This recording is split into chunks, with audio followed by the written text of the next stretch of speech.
Un jour de sabbat, Jésus était entré dans la maison d'un chef des pharisiens pour y prendre son repas, et ces derniers l'observaient. Jésus dit une parabole aux invités lorsqu'il remarqua comment ils choisissaient les premières places. Il leur dit : « Quand quelqu'un t'invite à des noces, ne va pas t'installer à la première place, de peur qu'il ait invité un autre plus considéré que toi. Alors celui qui vous a invité, toi et lui, viendra te dire : cède-lui ta place. Et à ce moment, tu iras plein de honte prendre la dernière place. Au contraire, quand tu es invité, va te mettre à la dernière place. Alors quand viendra celui qui t'a invité, il te dira : mon ami, avance plus haut, et ce sera pour toi un honneur aux yeux de tous ceux qui seront à la table avec toi. En effet, quiconque s'élève sera abaissé, et qui s'abaisse sera élevé. » Jésus disait aussi à celui qui l'avait invité : « Quand tu donnes un déjeuner ou un dîner, n'invite pas tes amis, ni tes frères, ni tes parents, ni de riches voisins. Sinon, eux aussi te rendraient l'invitation, et ce serait pour toi un don en retour. Au contraire, quand tu donnes une réception, invite des pauvres, des estropiés, des boiteux, des aveugles. Heureux seras-tu, parce qu'ils n'ont rien à te donner en retour. Cela te sera rendu à la résurrection des justes. » Acclamons la parole de Dieu.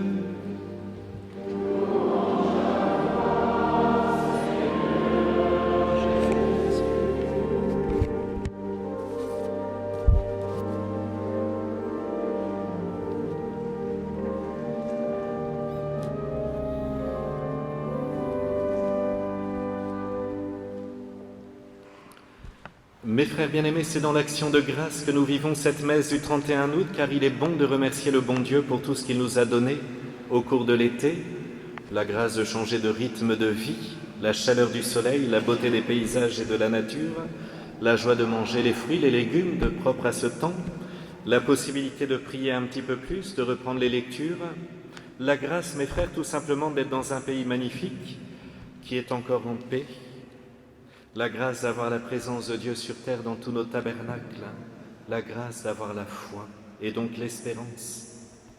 La grâce aussi, mes frères, de savoir avec certitude que le ciel nous attend et donc que l'espérance ne nous décevra jamais. Et enfin, mes frères, c'est aussi un jour de fête, en tout cas en Belgique, c'est la fête de Marie, médiatrice de toute grâce. C'est une fête qui devait être développée à toute l'Église universelle, mais dans les années 70, on a préféré finalement bien attendre. Peut-être qu'un jour, elle sera enfin fêtée solennellement dans le monde entier en ce jour.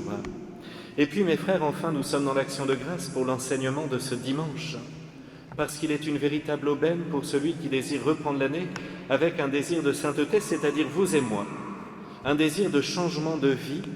Et c'est notre Seigneur qui, encore une fois, nous enseigne, qui éclaire nos intelligences, qui touche nos cœurs afin que nos volontés se mettent en marche, pour nous rendre plus vertueux et donc plus heureux. Oui, nous ne cherchons pas la vertu pour la vertu, ce serait nous mettre en danger, comme les pharisiens au temps de Jésus, mais nous recherchons la vertu pour plaire au bon Dieu, et puis pour mettre en pratique ses enseignements, c'est-à-dire pour lui obéir. Et aujourd'hui, la vertu qu'il désire nous enseigner, c'est celle qui est à la base de toute sainteté, de toute vie chrétienne, vous l'avez compris, l'humilité. Si rare en notre siècle, si puissante pour celui qui l'acquiert.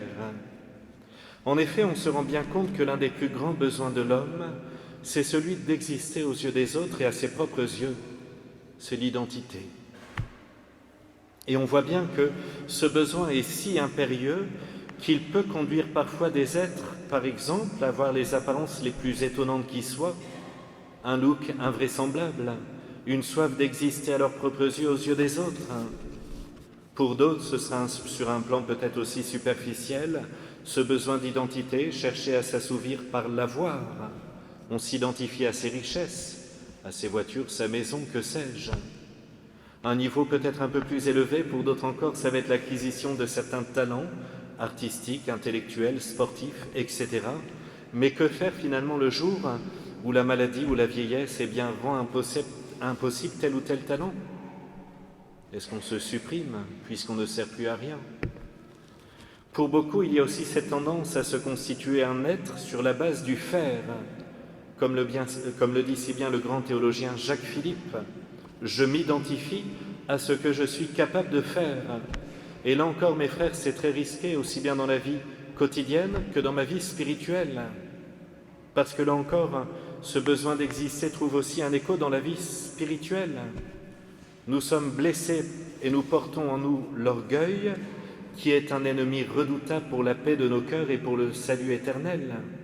Et là encore, on risque de se fabriquer parfois un ego différent du soi véritable. C'est un moi artificiel, pardonnez-moi de prendre des thèmes très psychologiques. Oh, il est bon de rechercher une vie spirituelle, une croissance, qu'elle soit d'ailleurs humaine ou spirituelle, mais le risque est parfois de chercher à se réaliser par le biais des vertus ou des qualités spirituelles. Je prie, donc tout va bien.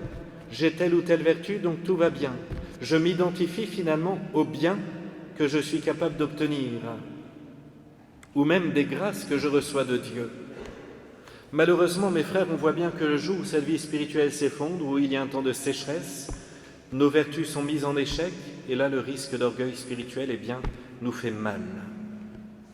Regardons, mes frères, ce bel enseignement de l'Évangile. Notre Seigneur Jésus est invité à un repas chez un chef des pharisiens. Oh, il devait y avoir du beau monde au cours de ce bon repas. Je m'émerveille devant la bonté de Dieu. Vous voyez, il constate que les gens prennent les meilleures places à l'époque pour des festins, et particulièrement lorsqu'il y avait des noces. Les noces duraient 8 à 9 jours. On invitait vraiment tout le monde, les cousins, cousines, la famille, les voisins, le prêtre, les lévites. Pendant 8 jours, c'était une fête énorme. Et donc on n'allait pas placer les gens comme on le ferait pour un dîner de mariage, comme on le fait en Occident. Et donc forcément, certaines personnes cherchaient les meilleures places, surtout dans le monde pharisien. Et Jésus voit ça, il voit que c'est un péché d'orgueil. Il ne va pas offenser son hôte, mais avec grande douceur et délicatesse, par une belle parabole, il essaie de lui ouvrir les yeux sur ce qu'est l'orgueil. C'est magnifique, la bonté du Christ. Vous voyez, mes frères, il est courageux, il est bon et il est courageux. Il dit les choses avec bonté, avec finesse, mais il les dit. Quand quelqu'un t'invite à des noces, ne va pas t'installer à la première place, de peur qu'il ait invité un autre plus considéré que toi. Alors il va développer la parabole, nous venons de l'entendre, et il termine par cette sentence que nous devrions toujours avoir gravée en tatouage sur nos cœurs: quiconque s'élève sera abaissé, qui s'abaisse sera élevé.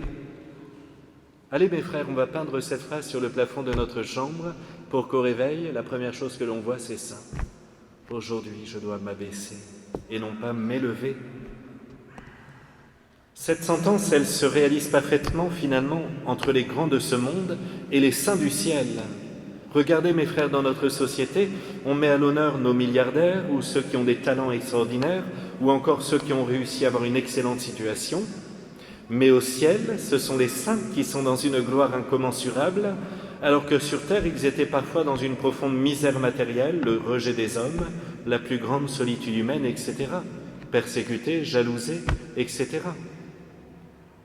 Jésus nous enseigne que l'humilité est source d'élévation. Elle est la vertu des saints. Elle est la source de la joie intérieure et de la paix de Dieu dans une âme. L'humilité apporte bonté vis-à-vis des pécheurs, et puis elle donne la force face au devoir d'État. C'est pas merveilleux, mes frères? Est-ce qu'on a envie d'être humble? J'imagine que oui. Jésus nous demande de nous abaisser. Est-ce que je désire m'abaisser? M'abaisser devant les autres? M'abaisser devant les événements de la vie qui me bousculent? M'abaisser devant Dieu dans ma relation à lui? Regardons comment lui, notre doux Jésus, a vécu cette si belle vertu tout au long de sa vie, qui fut d'ailleurs bien courte. Et là, on va comprendre, mes frères, jusqu'où doit aller notre humilité. J'ai commencé en vous parlant de ce profond désir humain d'exister aux yeux des autres et à ses propres yeux. Comment notre Seigneur Jésus a fait pendant sa vie terrestre? A-t-il voulu exister et briller? A-t-il voulu avoir une situation? Regardons, mes frères, ensemble et analysons sa vie. Ça va nous faire du bien, ça va nous guider pour les prochaines semaines. Toute sa vie se résume dans cette simple phrase que nous retrouvons dans l'évangile de Saint Jean: « Je vis à cause du Père. Notre Seigneur Jésus a un dévouement total à sa cause. Il vit pour son Père et en même temps, il vit en vertu de la vie reçue du Père. Le Père m'a donné la vie, donc non seulement je vis pour lui, et je vis totalement obéissant à sa volonté divine, paternelle. On remarque que partout dans l'Évangile, notre Seigneur n'accepte pas que les hommages des hommes soient pour lui. Personne n'est bon si ce n'est Dieu, répondra-t-il par exemple au jeune homme riche. C'est extraordinaire, tout de suite il renvoie la gloire au Père Céleste. Il veut vraiment rendre au Père Céleste ce qui lui est dû, et c'est ça qui fait la beauté éclatante de l'humilité de notre Seigneur Jésus. Et on voit bien qu'il est profondément heureux de faire la volonté du Père Céleste. C'est toute sa vie. Il se réalise en vivant pour le Père. Finalement, mes frères, c'est ça l'amour.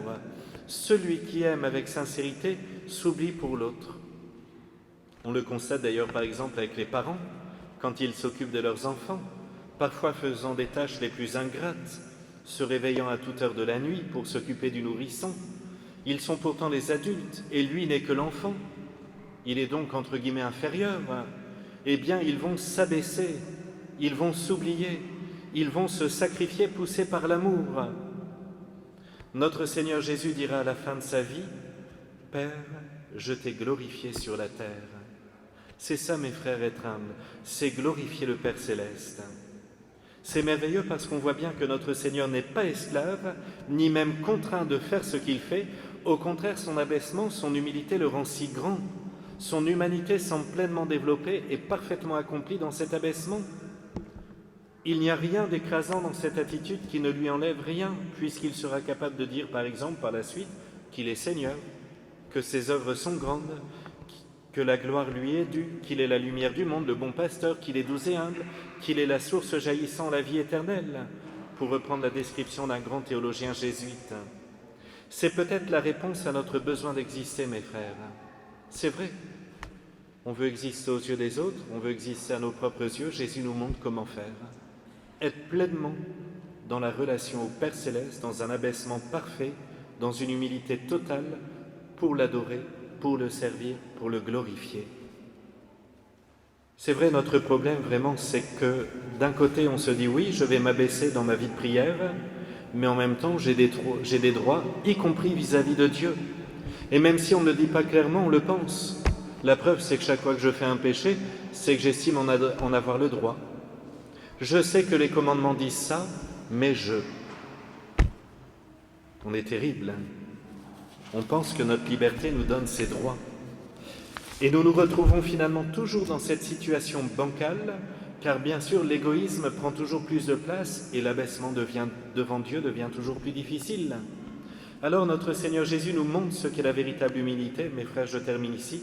Celle qui nous fait grandir et croître humainement et spirituellement, reconnaître que tout nous vient de Dieu, que tout nous vient de l'amour du Père, nos talents, nos capacités, notre salaire, puisqu'il vient de notre travail, et notre travail est grâce aux talents qu'on a reçus, les grâces, les belles choses de notre vie, et même celles qui semblent pour nous des contrariétés, et qui parfois nous font grandir et mûrir si vite, sans qu'on s'en rende compte.